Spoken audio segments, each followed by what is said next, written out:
Hello student, मैं हूं कैसे आप सब स्टूडेंट। आज हम क्लास 12 की मैथ्स के अंदर हम लास्ट वीडियो में हमने प्रॉपर्टी नंबर 6 कंप्लीट की थी। आज हम स्टार्ट करते हैं इसके नेक्स्ट बची हुई कुछ प्रॉपर्टी और दो तीन है वो आज हम प्रॉपर्टी यहाँ पे फिनिश करने वाले हैं। तो स्टूडेंट स्टार्ट करते हैं। नेक्स्ट हमारे पास प्रॉपर्टी नंबर 7।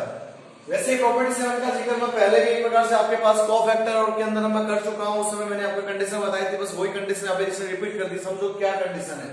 ये बोलता था sum of the product of the element of the any row और column with the cofactor of the corresponding element of the sum other row और कॉलम इज 0। कुछ समझ में नहीं आया होगा, पढ़ते हैं हिंदी में। यदि सारणी के पंक्ति अथवा स्तंभ के अवयव की किसी दूसरी पंक्ति अथवा स्तंभ के संगत अवयव के सहखंड से गुणा करके जोड़ा जाए तो योगफल 0 होता है। अब ये भी समझ में नहीं आएगा, लेते हैं हम इसके ऊपर एक एग्जांपल। सबसे पहले बात करते हैं, नाम आ गया इसके अंदर कोफैक्टर, ठीक है, और एक एलिमेंट, इनके ऊपर ही फोकस करना, बाकी सब कुछ ही नहीं है, ठीक है ना भाई। मेरे पास अवयवों और इसके सहखंड की बात करते हैं। देखो क्या है, जैसे मान लो मैंने डिटरमिनेंट ये लिया 1 2 3 एंड 4, है ना। इस डिटरमिनेंट की वैल्यू फाइंड आउट करेंगे, अपने पास कितना आएगा 4 - 6 इक्वल में आया -2। याद करो मैंने आपको कोफैक्टर में एक फॉर्मूला बताया था, अगर आपको याद हो तो। मैंने बोला था जब हमारे पास किसी डिटरमिनेंट की वैल्यू फाइंड आउट करनी हो तो हम वहां पे कंडीशन भी लगा सकते हैं। क्या? क्योंकि अगर मैं सेम एलिमेंट को सेम कोफैक्टर से मल्टीप्लाई करके ऐड कर दूं, सेम एलिमेंट को सेम कोफैक्टर से मल्टीप्लाई करके ऐड कर दूं, तो मेरे पास डिटरमिनेंट की वैल्यू आ जाती है। ये मेरे पास एलिमेंट कॉलम के भी हो सकते हैं, ये मेरे पास रो के भी हो सकते हैं, तो इसके लिए मेरे पास कंडीशन कुछ भी बन सकती है। अब मैं बात करता हूं, पहले कोफैक्टर फाइंड आउट करता हूं इसका। तो ध्यान से कोफैक्टर का फॉर्मूला याद है ना, वो लिख देता हूं Fij -1 की power i + j into mi और j। याद आ गया, माइनस से मल्टीप्लाई करते थे। तो कोफैक्टर लेते हैं इस डिटरमिनेंट के। इस डिटरमिनेंट कोफैक्टर क्या होगा, F11 की बात करो, इसको छोड़ दिया, -1 की पावर 1 + 1 इनटू आया कितना 4, बन गया 4। अब बात करते हैं 1 2 की, तो -1 की पावर 1 + 2 इनटू में मेरे पास देखो इसको छोड़ दिया, मिल गया 3। कितना आ जाएगा ये -3। बात करते हैं आगे मेरे पास 2 1 की, तो F21 कितना आएगा -1 की पावर 2 + 1 इनटू इसको छोड़ दिया तो मिल गया कितना 2, आएगा कितना -2। लास्ट बात करते हैं 2 2 की, तो -1 की पावर 2 + 2 इनटू भाई देखो इसको ले इसको छोड़ देंगे, आएगा 1 इक्वल में है कितना 1। अब बात करते हैं क्या इस फॉर्मूले से मेरे पास इस डिटरमिनेंट की वैल्यू का -2 आएगी क्या? वे माइनस ही है, 2 ही आनी चाहिए ना डिटरमिनेंट की वैल्यू। इस फॉर्मूले से चेक करो, लेते हैं डिटरमिनेंट a की वैल्यू। 1 1 क्या है 1, F11 कितना आया, F11 आया 4, लिख दिया, प्लस फॉर्मूले के अकॉर्डिंग 1 2 कितना है, 1 2 मेरे पास आया 2। कोफैक्टर कितना 1 2 का, तो 1 2 का कोफैक्टर आया माइनस मेरे पास कितना 3, तो ये लिख दिया -3। सॉल्व करो, चेक करो मेरे पास डिटरमिनेंट कितना आता है, प्लस माइनस माइनस तो -6 आया -2। डिटरमिनेंट वैल्यू -2 ही आ गई। ये तो हो गया डिटरमिनेंट की वैल्यू के अकॉर्डिंग।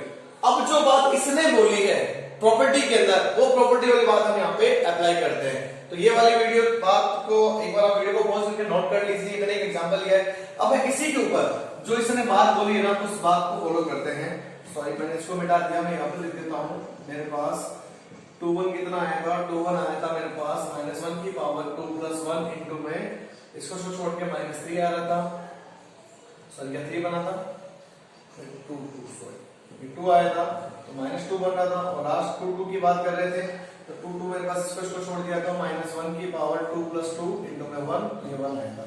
अब जो इसने बात बोली ना, ये क्या कह रहा है, ये कहना ये चाहता है कि अगर आप डिटरमिनेंट की वैल्यू ये फाइंड आउट करना चाहते हो ना, तो ये क्या कहता है, अगर मान लो इस एलिमेंट को 1 1 को अगर मैं इस 2 1 से मल्टीप्लाई कर दूं और 1 2 को इसका कोफैक्टर अपोजिट F2 से मल्टीप्लाई कर दूं, तो इसकी वैल्यू सॉल्यूशन करने पर आपके पास आंसर 0 मिलेगा। कहने का मतलब सेम एलिमेंट के साथ कोफैक्टर मैंने चेंज कर दिया।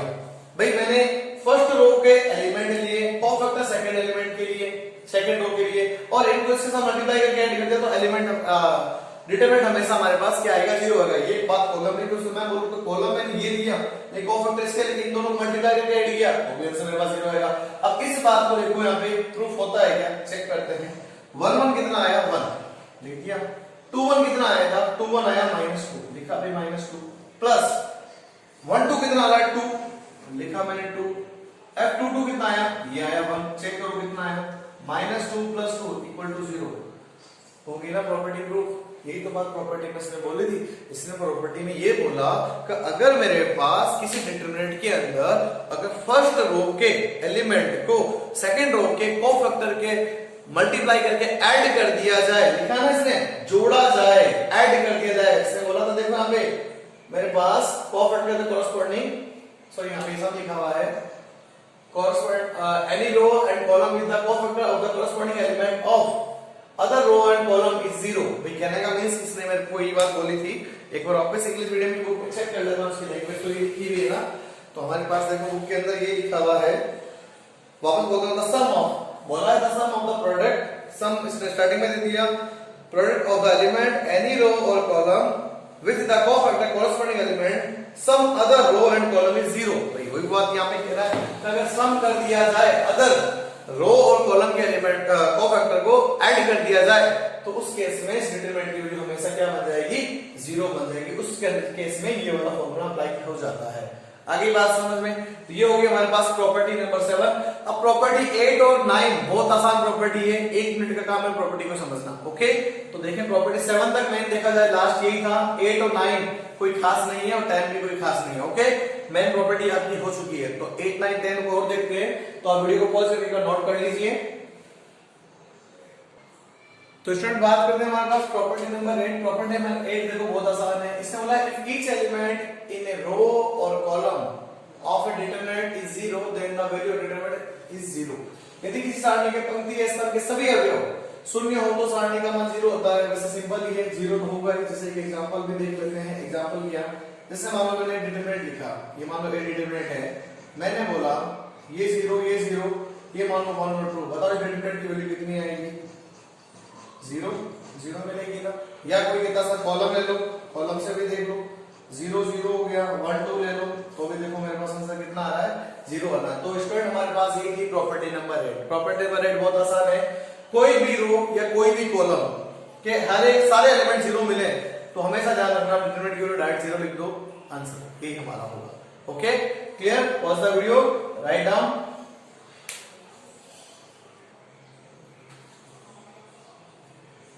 स्टूडेंट हमारे पास जो प्रॉपर्टी नंबर 9 है, प्रॉपर्टी नंबर 9 सॉरी यहाँ पे क्या कहती है हमें, प्रॉपर्टी नंबर 9 कहती है कभी हमारे पास, जैसे हमने याद होगा ट्रायंगुलर की कंडीशन पढ़ी थी मैट्रिक्स के अंदर, हम लेते थे ना कभी अपर ट्रायंगल लोअर ट्रायंगल, बस वही वाली बात। ऐसे बोला if the each of the element one side of the principal diagonal of a determinant is 0 then the value of determinant is product of the diagonal of element. वैसे बोला त्रिभुज अगर अवयव से संबंधित सारणी का मान उसके विकर्ण के अवयव का गुणन होता है। कैसे, एग्जांपल लेते हैं, दो एग्जांपल लेंगे हम यहाँ पे, एक 3/3 एक 2/2, दोनों का देना जरूरी है भाई।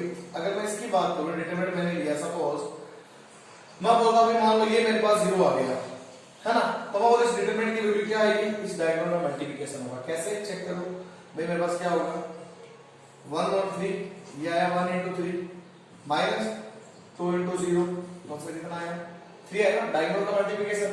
या मान लो कि एग्जांपल और लेता हूं 3/3 पे, वो भी चेक कर लो।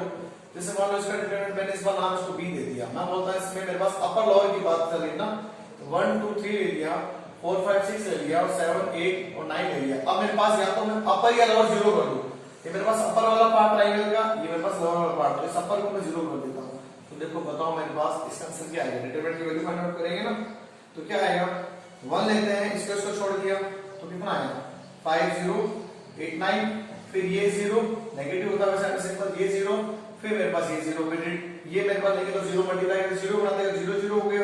तो चेक करो कितना आ रहा है 5 9 से कितना होता है 45, 1 × 45, ये तो मेरे पास 0 हो गया, तो 45। चेक करो मल्टीप्लाई आया तो आ रहा है 5 और 9 45।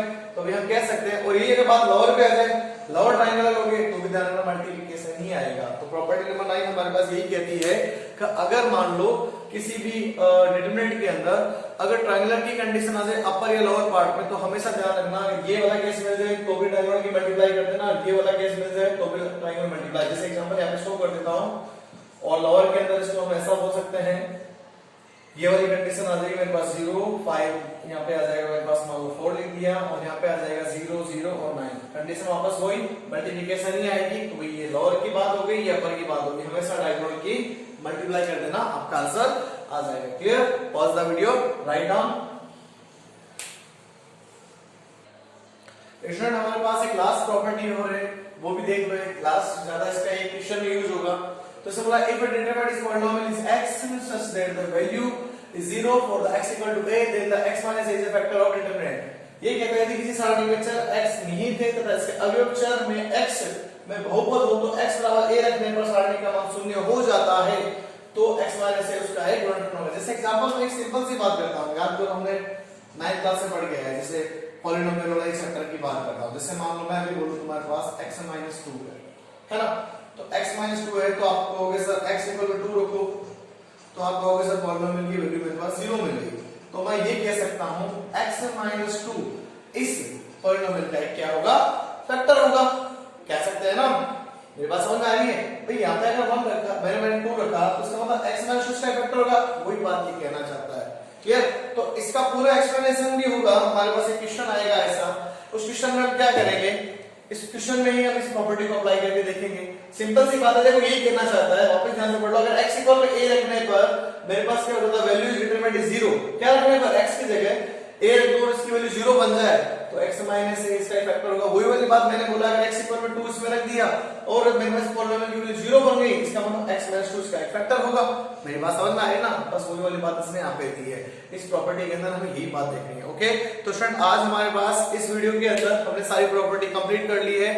नेक्स्ट वीडियो में हम एक्सरसाइज 4.2 स्टार्ट करेंगे, जिसके क्वेश्चन हमारे पास कैसे होंगे उसका सॉल्यूशन करना सीखेंगे। Okay, thank you.